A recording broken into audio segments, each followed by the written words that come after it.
حي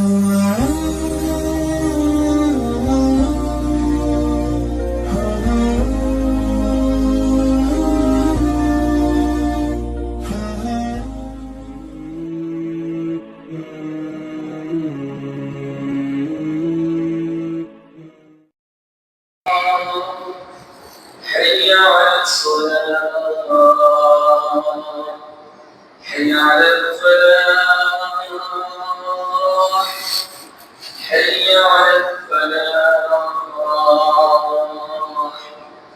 الله أكبر الله أكبر لا إله إلا الله.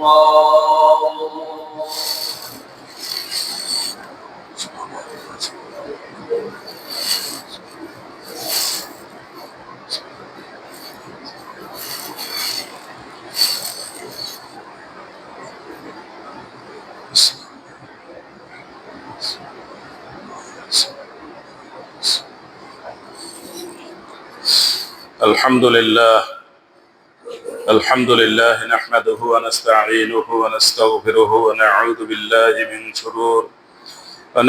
بالله من شرور أنفسنا ومن سيئات أعمالنا من يهده الله فلا مضل له ومن يضلل فلا هادي له من يهد الله فهو المهتد ومن يضلل فلن تجد له وليا مرشدا وأشهد أن لا إله إلا الله شهادة تكون للنجاة وسيلة ولرفع الدرجة كفيلة وأشهد أن محمدا عبده ورسوله الذي يرسله بالهدى ودين الحق ليظهره على الدين كله. أما بعد فإن خير الحديث كتاب الله وخير الهدي هدي محمد صلى الله عليه وسلم وشر الأمور محدثاتها وكل بدعة ضلالة وكل ضلالة في النار. أيها الحاضرون المستمعون الكرام، هذا يوم الجمعة سيد الأيام في الأسبوع. قال الله تعالى في القرآن المجيد: يا أيها الذين آمنوا إذا نودي للصلاة من يوم الجمعة فاسعوا إلى ذكر الله وذروا البيع ذلكم خير لكم إن كنتم تعلمون. وقال رسول الله صلى الله عليه وسلم: الصلوات الخمس والجمعة إلى الجمعة ورمضان إلى رمضان مكفرات لما بينهن إذا اجتنبت الكبائر. وقد جاء في القرآن المجيد قال الله عز وجل: وما أرسلنا من رسول إلا بلسان قومه ليبين لهم. فجاء في الحديث الشريف: إن لكل قادر لواء يوم القيامة بقدر قدرته في الدنيا، ولا قدر أكبر من قدر أمير العامة يغرز لواءه عند استه. قال: ولا يمنعن أحدا منكم هيبة الناس أن يقول بحق إذا علمه. فبكى أبو سعيد رضي الله عنه. وقد جاء في القرآن المجيد في بيان حياة الإنسان قال الله عز وجل: اعلموا أنما الحياة الدنيا لعب ولهو وزينة وتفاخر بينكم وتكاثر في الأموال والأولاد كمثل غيث أعجب الكفار نباته ثم يهيج فتراه مصفرا ثم يكون حطاما وفي الآخرة عذاب شديد ومغفرة من الله ورضوان وما الحياة الدنيا إلا متاع الغرور.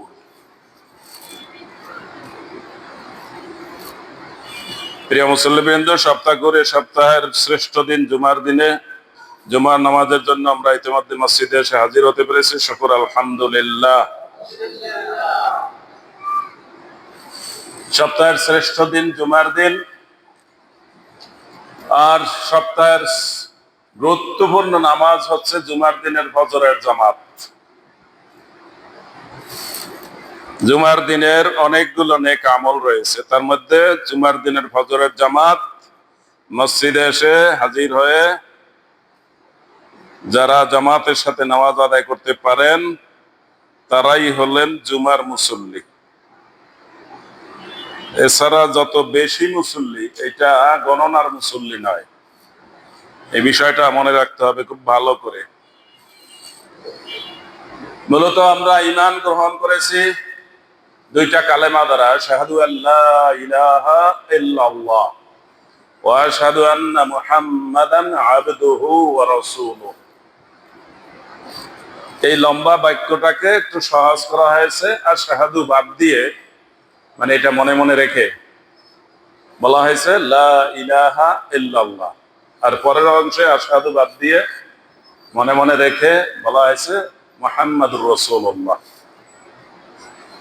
মানে যেটাই আমরা বলি কালেমা তৈয়্যিবা, সেটাই হলো কালেমা শাহাদাত। কালেমা তৈয়্যিবা কি?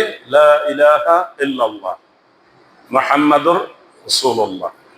আর শাহাদাত কি? আশহাদু আল্লা ইলাহা ইল্লাল্লাহ ওয়া আশহাদু আন্না মুহাম্মাদান আবদুহু ওয়া রাসূলুহু। এই দুইটা একত্র করলে একই হয়। এজন্য আমরা লক্ষ্য করি সৌদি আরবের পতাকায় কি লেখা আছে? লা ইলাহা ইল্লাল্লাহু মুহাম্মাদুর রাসূলুল্লাহ। ওই শাহাদাত যেটা ঘোষণা, ডিক্লারেশন, আমাদের দেশে বলা হয় সাক্ষ্য দেওয়া। আসলে সাক্ষ্য দেওয়ার কাজ কোন জায়গায়? কোর্ট কাছারিতে। এখানে কোন কোর্ট কাছারি না, এখানে হলো আপনি স্বীকার করেন অথবা করেন না। যদি স্বীকার করেন তাহলে আপনি ইমানদার, আর যদি স্বীকার না করেন তাহলে আপনি অন্য কিছু। এখানে কোর্ট কাছারির বিষয় না, এখানে ঘোষণা, ডিক্লারেশন। আপনি ডিক্লার দিবেন যে আপনি এক আল্লাহ, লা ইলাহা ইল্লাল্লাহ, এক আল্লাহ ছাড়া কোনো ইলাহ নাই। এই ঘোষণা দেন যে আমি ঘোষণা দিলাম এক আল্লাহ ছাড়া কোনো ইলাহ নাই। আরো ঘোষণা দেন মুহাম্মাদুর রাসূলুল্লাহ, মুহাম্মদ সাল্লাল্লাহু আলাইহি ওয়াসাল্লাম আল্লাহর বান্দা এবং রাসূল, আমি ঘোষণা দিলাম। এবার আপনি কি ইমানদার? এটা ঘোষণা দিলে ইমানদার। আপনি সাক্ষ্য দিলে কিছু যায় আসে না। দুনিয়ার সবাই সাক্ষ্য দিবে আল্লাহ নাই, বলবে আল্লাহ নাই, তাতে আল্লাহ নাই এমন না। দুনিয়ার সবাই সাক্ষ্য দিবে আল্লাহ আছে, কোনো অসুবিধা নেই। এতে আল্লাহর অস্তিত্বের কোনো কিছু মাইনাস প্লাস কিছু হয় না। লোকেরা স্বীকার করলেও আল্লাহ আছেন, না করলেও আছেন। লোকেরা স্বীকার করলেও মুহাম্মদ সাল্লাল্লাহু আলাইহি ওয়াসাল্লাম আল্লাহর রাসূল, না করলেও আল্লাহর রাসূল।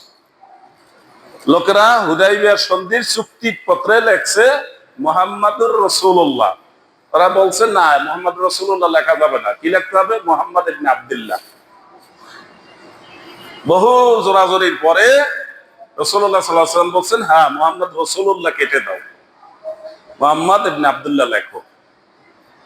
চুক্তি করে বের হয়েছেন। রাসূলুল্লাহ সাল্লাল্লাহু আলাইহি ওয়াসাল্লাম বলছেন, ওরা আমার নামে এখানে কাগজে মুহাম্মদ রাসূলুল্লাহ কেটেছে, কিন্তু আমি আল্লাহর কাছে যে আল্লাহর রাসূল, ওইটা কাটবে কে?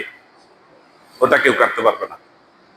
এবং সেই চুক্তিতে তারা যা চুক্তিবদ্ধ হয়েছে, নিজেদের পক্ষে চুক্তিগুলা সব নিজে নিজে ঠিক মতো নিয়েছে, মুসলমানদেরকে চাপের মধ্যে রেখেছে।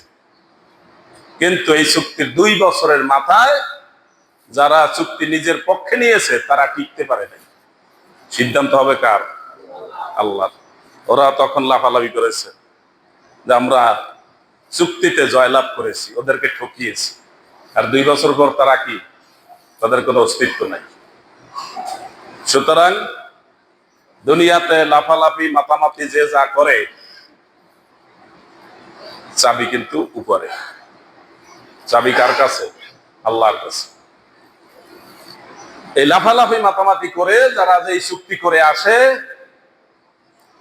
মানুষের ক্ষতি করার জন্য, দেশের ক্ষতি করার জন্য, তারা এই চুক্তিতে থাকতে পারবে না।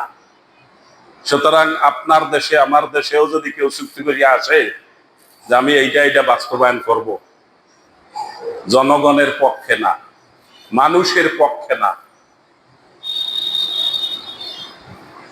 আশেপাশে দেশের বাইরে জনগণের বিপরীতে তাদের পক্ষে ওই চুক্তি কি বাস্তবায়ন হবে? আপনি যত চুক্তি করিয়ে আসেন, যত মুসলিকা দিয়ে আসেন গুরুদের কাছে, প্রভুদের কাছে, চুক্তি বাস্তবায়ন হবে না। হয় নাই?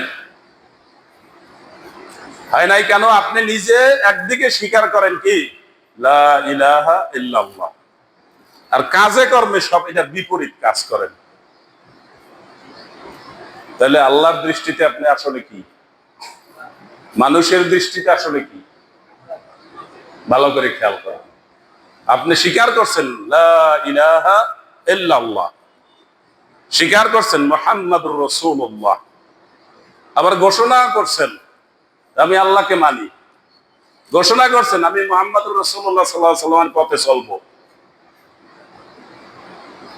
এবং এই ঘোষণার সাথে আল্লাহ এবং আল্লাহর রাসূলের পক্ষ থেকে গ্যারান্টি আছে যে এই পথে যদি চলেন তাহলে আপনার শান্তি, ইহকালেও শান্তি, পরকালেও শান্তি, আপনার টেনশন থাকবে না। ইমানদার লোক কখনো টেনশনে থাকবে না। ইমানদার লোক ভালো থাকে, সুস্থ থাকে, শুকর করবে আলহামদুলিল্লাহ। টেনশন আছে? কোনো টেনশন নেই। ইমানদার লোক অসুস্থ হয়, বিপদে পড়ে, সমস্যাগ্রস্ত হয়, সে চিন্তা করে আমার চাইতেও বেশি সমস্যা মানুষের থাকতে পারে, আমি যা আছি ভালো আছি আলহামদুলিল্লাহ। তাহলে ইমানদার লোকের অসুবিধা আছে? আর যদি আপনি এই কথা বিশ্বাস করেন আশহাদু আল্লা ইলাহা ইল্লাল্লাহ ওয়া আশহাদু আন্না মুহাম্মাদার রাসূলুল্লাহ, এই বিশ্বাস করার পরে আপনি ঈমানের কাজ অনেকগুলোই করেন না। এক নাম্বার হলো আপনি এই ঈমান যার প্রতি নিয়েছেন, আল্লাহ এক, বিশ্বাস করেছেন, আল্লাহ সবকিছুর মালিক, বিশ্বাস করেছেন, সেই আল্লাহকে আপনি 5 ওয়াক্ত সিজদা করেন না। যদি আপনি সেই আল্লাহকে 5 বার সিজদা না করেন তাহলে আপনি ঈমানদার নাই, কিন্তু আপনি ঘোষণা দিচ্ছেন আপনি ঈমানদার। তাহলে এখানে আপনার দুই ধরনের চরিত্র পাওয়া গেছে। এই দুই ধরনের চরিত্রের জন্য কি হবে এটার ব্যাপারে এবং সব ব্যাপারে কোরআন পরিষ্কার করে বলে দিয়েছে। কোরআন কোনো কথা গোপন রাখে না। রাসূলুল্লাহ সাল্লাল্লাহু আলাইহি ওয়াসাল্লাম যখন ইন্তেকাল করেন তখনও এই বিষয়টা বলে গেছেন যে আমি তোমাদের কাছে এমন এক দিন ইসলামের উপরে তোমাদেরকে রেখে যাচ্ছি যার দিন রাতের মতো, রাত দিনের মতো, কোনো গোপন কিছু নাই। আমার স্পেশাল পকেটে কিছু রাখি নেই। আমি আমার সাহাবীদের মধ্যে যারা যারা স্পেশাল, এদেরকে কিছু স্পেশাল বলে যাইনি। দিন আর রাত এখানে পরিষ্কার, এখানে ইসলামের বিধিবিধান পরিষ্কার। এই বিধিবিধানের উপরে যারা থাকবে তারা শান্তিতে থাকবে। দেখেন রাসূলুল্লাহ সাল্লাল্লাহু আলাইহি ওয়াসাল্লামের সময় সাহাবায়ে কেরাম ছিলেন, তাদের অনেকের অভাব অভিযোগ ছিল, দুইটা জামা পরার মতো অবস্থা ছিল না। এই উপরে একটা বড় মোটা জামা করত, ভিতরে আর একটা নাই। ওমর রাদিয়াল্লাহু তাআলা আনহুর কথা আপনারা জানেন, তিনি যখন আমিরুল মুমিনিন, বিশাল রাষ্ট্র, তখনও তার জুমার নামাজে আসতে একটু দেরি হয়ে গেছে। কি জন্য দেরি হয়েছে? জামা একটা ধুইয়া দিছে, শুকায় নাই, এই জন্য একটু দেরি হয়েছে জামাটা শুকাইতে। একজন আমিরুল মুমিনিন, তার জামা একটা, আপনি হিসাব করেন তার চাইতে আমরা সবাই অনেক ভালো আছি কিনা? শুকর করেন আলহামদুলিল্লাহ। কিন্তু আমাদের তো শুকর আসে না। সবসময় শুকর করতে হবে। আপনি যখন জামাটা গায়ে দিতে যাবেন তখন ওই শুকর করতে হবে যে আমার তো অনেকটা জামা আছে। এমন অনেক লোক থাকতে পারে যার জামা নাই।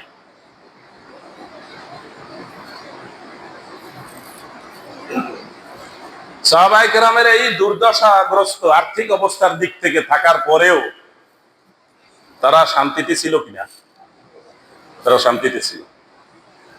রাসূলুল্লাহ সাল্লাল্লাহু আলাইহি ওয়াসাল্লামের মেয়ে ফাতেমা রাদিয়াল্লাহু তাআলা আনহা কাজ করতে করতে হাতে ছোঁয়া পড়ে গেছে। ছোঁয়া ছিলেন তো? হাতে ওই জাতা কল ঘুরাইতে, গম পিষতে, হাত দিয়ে ঘুরাইতাম, মহিলারা আগে ঘুরাইতো না, এখন আছে? এখন সব কলে চলে গেছে, মরিচ বাটা লাগে না, হলদি বাটা লাগে না, কোনো কিছু বাটা বাটা নাই। এরপর আদা রসুন পেঁয়াজ, এখন আবার হয়েছে ব্লেন্ডার। মানে সব মেশিনে ঢুকতে ঢুকতে আমরাও মেশিন ঢুকে গেছি। মানুষ একদিক দিয়ে ঢুকেই আর একদিক দিয়ে বাইরে করে এরপর কই দেয় আপনার কি কি সমস্যা। ঢুকছি কোথায় আমরা? মেশিনে।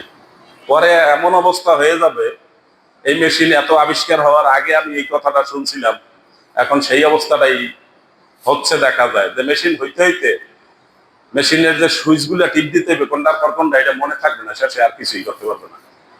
এরপর বাথরুমের মধ্যে ঢোকার পরে এখন যে কোনটা টিপ দিলে যে দরজা খুলবে জানবে না, তো যাইয়া নিরিবিলি বসে থাকবে।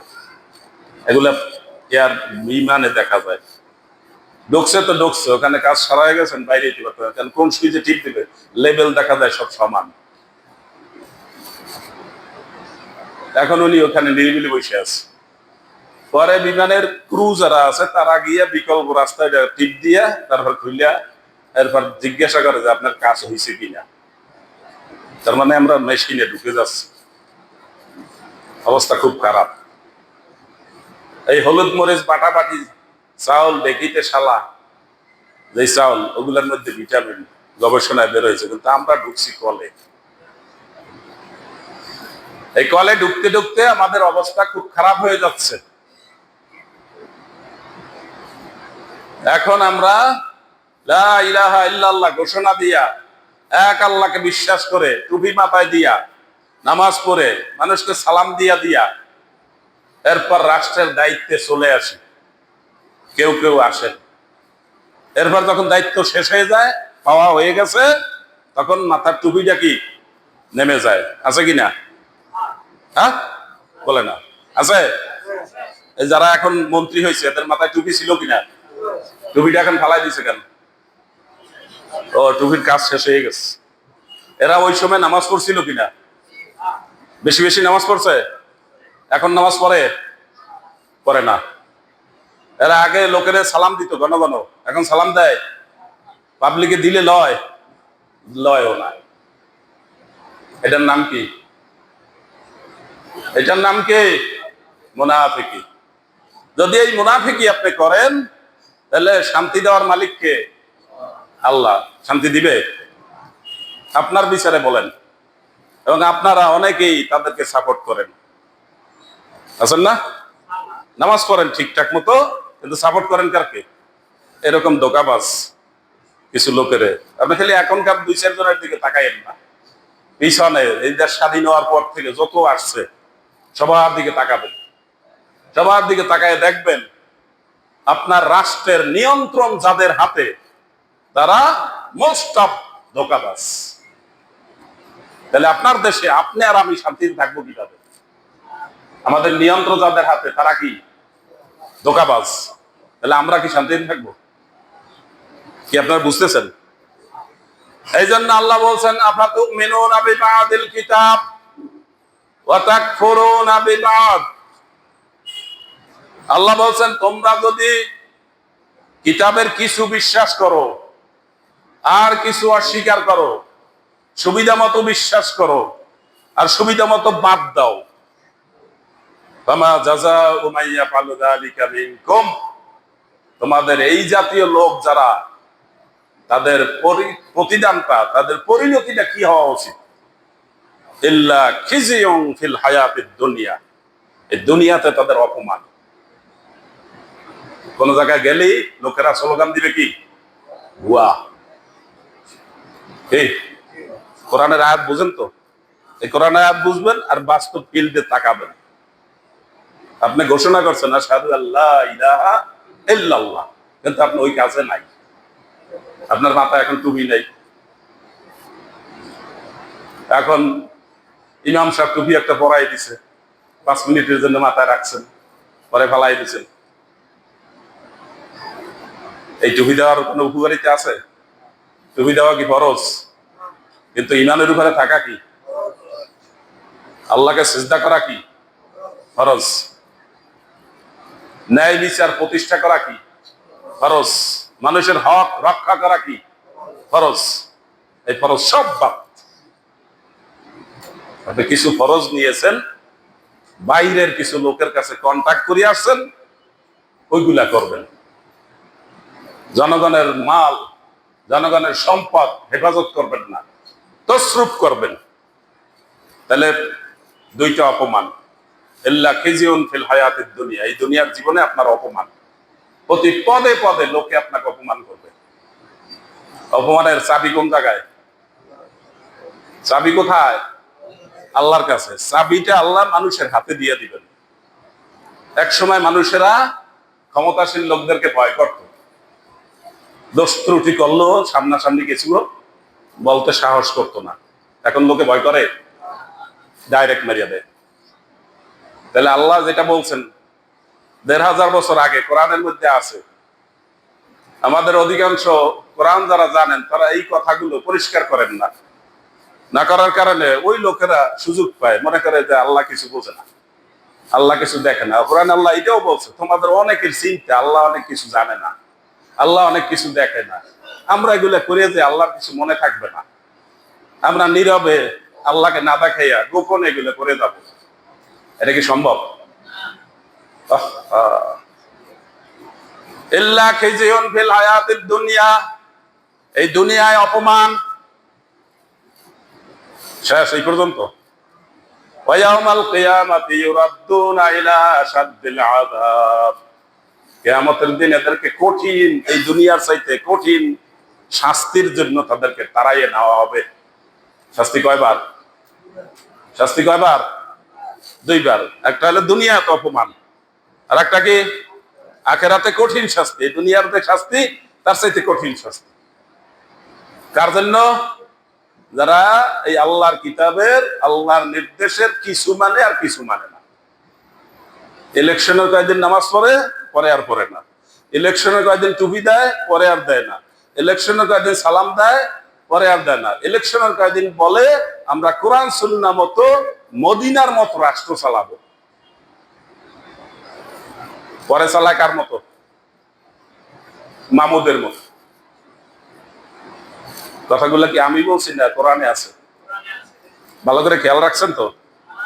নিজেরা তো এই পড়বেন, আবার আমাদের দোষ দিবেন না যে হুজুর এটা পাইলো কোন জায়গায়, আমি তো খুঁজে পাইতে আছি না। কোরআনের সূরা বাকারার সম্ভবত ৯৫ নম্বর আয়াত, ৮৫। ওই যে মুসল্লি আপনাদের মধ্যে তৈরি হইতে আছে, আমি ভুল করলে ওনারা ভুলবে না। ৮৫ আমার মনে আসছে ৯৫। যাক, ৯৫টা তো খারাপ, ৯০ যদি পচে তাহলে হয় কি ৯৫। ৮৫ নম্বর আয়াত। আর দুনিয়াটা কি অবস্থা এই ব্যাপারে আল্লাহ বলছেন না বলেন নাই? দুনিয়াটা প্রত্যেক মানুষ যদি পরিপূর্ণ হায়াত পায়, সেই মানুষের জন্য 4টা অবস্থা। দান বাক্সগুলো আছে তো, যে যেখানে যা আছে সব চালায় দেন। এবং সূরা মুনাফিকুনের শেষ আয়াতে আল্লাহ বলছেন যে লোকেরা একসময় আফসোস করবে, আল্লাহ আমার আরেকটু সময় দেন, দুনিয়াতে যা কামাই করছি সব দান করে দেব। ওই সময় আসার আগে বেশি করে দান করেন। সবচেয়ে দানে সওয়াব পাওয়া যাবে কোন সময়? যখন আপনি সুস্থ, যখন আপনার যোগ বিয়োগ করার জ্ঞান আছে, যখন আপনি ধনী হইতে চান, যখন আপনি দিলে মনে করেন যে এটা আমার কমবে, না দিয়ে আমি বিরাট একটা বিল্ডিং করলে আমার ছেলে মেয়ের জন্য বিরাট অট্টালিকা রেখে যেতে পারবো। এরপর ছেলে মেয়ে ওগুলা বেশি গাঁজা খাইবে না কি খাইবে এটা তো আপনি জানেন না, কারণ ছেলে মেয়ে তৈরি করছেন তো কিভাবে আপনি ভালো করে জানেন। সুতরাং সুস্থ অবস্থার দান সবচাইতে সওয়াব বেশি।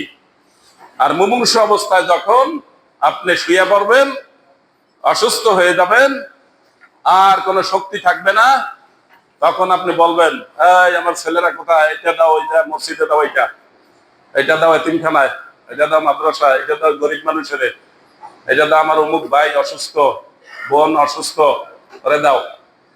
শুয়ে শুয়ে এগুলো বলতে থাকবে, আর ছেলেরা কি লইয়া রওনা করবে, দিতে যাবে? রাসূলুল্লাহ সাল্লাল্লাহু আলাইহি ওয়াসাল্লাম বলেন তোমার এখন আর ভাগ করা লাগবে না, তোমার শ্বাস বন্ধ হয়ে গেলে এমনি ভাগ হয়ে যাবে। এর চাইতে আর কত পরিষ্কার করিয়া বলবেন? আরো পরিষ্কার করে বলা লাগবে? শ্বাস বন্ধ হয়ে গেলে এমনিই ভাগ হয়ে যাবে, তোমার আর ভাগ করা লাগবে না। তুমি তো এখন মুমূর্ষু অবস্থায় ভাগ শুরু করছো। ভাগ করতে হবে কোন সময়? সুস্থ অবস্থায় যখন যোগ বিয়োগ করতে পারেন, কয় টাকা দান করলেন, কয় টাকা পাবেন, কয় টাকা যাবে, কয় টাকা কমবে, কয় টাকা বাড়বে, আল্লাহর কাছে কিছু পাওয়া যাবে কিনা, এই সমস্ত হিসাব নিকাশ যখন মাথায় থাকে তখনকার দানের সওয়াব বেশি। আর মুমূর্ষ অবস্থায় রাসূলুল্লাহ সাল্লাল্লাহু আলাইহি ওয়াসাল্লাম বলতেছেন তোমার ভাগ করা লাগবে না, একটু পরে এমনি ভাগ হয়ে যাবে। এর ভাগ হয়ে যাবে না, খালি ভাগ হয়ে আবার মারামারি করবে, খুনাখুনি করবে, মামলা করবে, এবার সব ঘুরাবে। কারণ ওগুলা ঠিকঠাক মতো ভাগ করার রাস্তা আপনি করেন নাই, আর পরবর্তী যারা তারাও করবে না। আছে কিনা এরকম? সব মা বাবা তার রেখে যাওয়া সম্পদ ছেলেমেয়েরা ঠিকঠাক মতো ভাগ করে নিক, এরকম ছেলেমেয়ে তৈরি করছে? অধিকাংশ করছে না? অধিকাংশই করে নাই। তাহলে অধিকাংশ ছেলেমেয়ে এগুলা নিয়ে মারামারি, কাটাকাটি, খুনাখুনি, মামলা করবে কিনা? এগুলা কোরআনে বলে দিয়েছে না বলে নাই? বলার পরও কোরআনের কথা শোনে না, খালি মুখস্থ করছে একটা, লা ইলাহা ইল্লাল্লাহ মুহাম্মাদুর রাসূলুল্লাহ। এটা করলেই হবে? লা ইলাহা ইল্লাল্লাহ মুহাম্মাদুর রাসূলুল্লাহ বললেই তো আপনাকে ওগুলা সব ঠিক মতো করতে হবে। কারণ আপনি মালিক মানছেন কাকে? আল্লাহকে। ওই মালিকের কথা মতো জীবনে সব চালাবেন, চালাচ্ছেন না। এবং জীবনের গুরুত্বপূর্ণ দুইটা জিনিস, কিয়ামতের দিন 5টা প্রশ্ন করা হবে। শুনছেন এই হাদিস? কয়টা প্রশ্ন? এই 5টা প্রশ্নের উত্তর না দিয়ে ইমানদার বেঈমান কেউ সামনে আগাতে পারবে না। এই 5টার মধ্যে 2টা প্রশ্ন হলো আপনার আর্থিক বিষয়। কি বিষয়? কামাই করছেন কোথা থেকে, ব্যয় করছেন কোথায়? কামাই হালাল পথে, ব্যয় হালাল পথে, আপনি বেঁচে গেছেন। কামাই হালাল পথে রেখে গেছেন, ছেলে মেয়েরা এখনই করছে, এগুলোর জন্য দায়ী হবে কে? তবে মা বাপ তো মরিয়ে গেছে, এরা দায়ী হবে? এগুলো দায়ী করতে রাজি না। বিশেষ করে বোনের রাখলে না, আমাদের না দিলেও আমার বাপের দায়ী করা হবে না। আর আমরা তো সবাই এই ব্যাপারে সবাই একমত যে বোনদেরকে কিছু দিতে হবে না। হ্যাঁ, জাহান্নাম, জাহান্নাম পরিষ্কার। আপনার লা ইলাহা ইল্লাল্লাহর অর্থ কাজে লাগে না, এবং যেটা আপনি করছেন সেটার জন্য 2টা অবস্থা, 2টাই মানুষের হইতেছে। দুনিয়াতে অপমান, আখিরাতে কঠিন শাস্তি। দুনিয়াতে মান সম্মান নিয়ে থাকতে পারছে না, আপনি যাকে ঠকাচ্ছেন সে আপনাকে সোজা গালাগালি শুরু করছে, করে কিনা? কি আর কিছু না পারলে গালাগালি তো করতে পারবে, আপনার নামে সব জায়গায় বদনাম ছড়াইতে পারবে। তো বদনাম তো না, আসলে আসল কথা বলতেছে। আমাকে ঠকাইছে, ভাই ঠকাইছে, এই বড় ভাই ঠকাইছে, ছোট ভাই ঠকাইছে, মেজো ভাই ঠকাইছে, বলবে কিনা? সবাই জানবে। জানার পরে কেউ কথা বলবে না, তাতে আপনি মনে করবেন যে না, কেউ জানে না, এরকম। ভালো করে খেয়াল রাখতে হবে। দুনিয়ার জীবনটা হলো 4টা অবস্থা। 1 নাম্বার হচ্ছে লাহিবুন ওয়া লাহবুন, খেলতামাশা। শিশুকাল থেকে কিশোরকাল এই খেলতামাশা, আছে কিনা? আপনি একটা মাঠে যাবেন, আপনি মাঠে হাঁটবেন, আর একটা শিশু কিশোর মাঠে নামাই দিবেন, ওদিকে দৌড়। ওর কাছে বল না থাকলে একটা শিশি বোতল দিয়ে বল শুরু করে দিবে। ওর কাজটা কি এখন? খেলাধুলা। এরপর যখন খেলাধুলার বয়সটা শেষ হয়ে যাবে, এখন বিবাহ শাদীর একটা বয়স হয়ে উঠছে, এখন কি দেখবে? পোশাক আশাক দেখবে, সৌন্দর্য দেখবে, আয়না সামনে পিঠ করে থাকবে। আয়াত আগেও বলছে, সূরা হাদীদ 20 নম্বর আয়াত, ভালো করে মুখস্থ করবেন। বিবাহের আগে ভাগে ছেলে মেয়ে সবাই কি দেখে? পোশাক আশাক ম্যাচ করছে কিনা, আয়না, চেহারা কেমন, চুলটা কেমন, চুলের কাপ কেমন, আছে কিনা? খালি এটাই দেখে সবসময়, খালি চেহারা দিকে, পোশাক দেখে, কোনটা ম্যাচ করছে সেই পোশাক কিনবে। 3 নাম্বার তাফাকুরুম বাইনাকুম। 3 নাম্বার হলো যৌবন যখন বেশি কিছু করার সময়, তখন গৌরব করবে। আমার ক্লাসমেট একসাথে আমরা পড়ছি, আমার আজকে ঢাকায় বিরাট ব্যবসা, বিরাট অট্টালিকা, আর আমার ক্লাসমেট কিছুই করতে পারে নাই। ক্লাসমেটদের সাথে, পরিচিতদের সাথে, যে আমি বিসিএস ক্যাডার, সরকারি চাকরি করি। একজনকে জিজ্ঞেস করলাম কোথায় কি করেন, আমাদের ছাত্র গার্ডিয়ান বলছে অমুক জায়গায় চাকরি করি, বললে হাসি দিছে। হাসি দিলেন কেন? পরে আমি শুনলাম সচিবালয়ে যারা চাকরি করে, এই সচিবালয়ে চাকরি করে বললি, বললে একটা হাসি দেয়। কে সচিবালয়ে চাকরি করে বললেই, বললেন নিজে কি এটা হাসি আনন্দের হাসি। কারণ সারা দেশের যত ঘুষের বাণিজ্য, সবচেয়ে বড় বাণিজ্য কোন জায়গায়? সচিবালয়। খুশি কোনটায়? হারাম খাওয়ায়।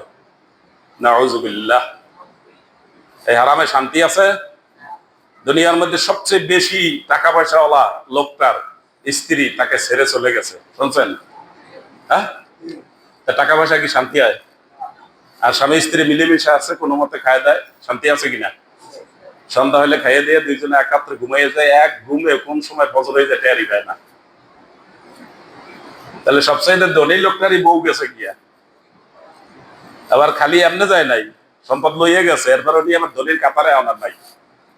ধনীর কাতারে এখন আছে, নামিয়ে গেছে। সুতরাং টাকা হইলে শান্তি, এই চিন্তা করেন না।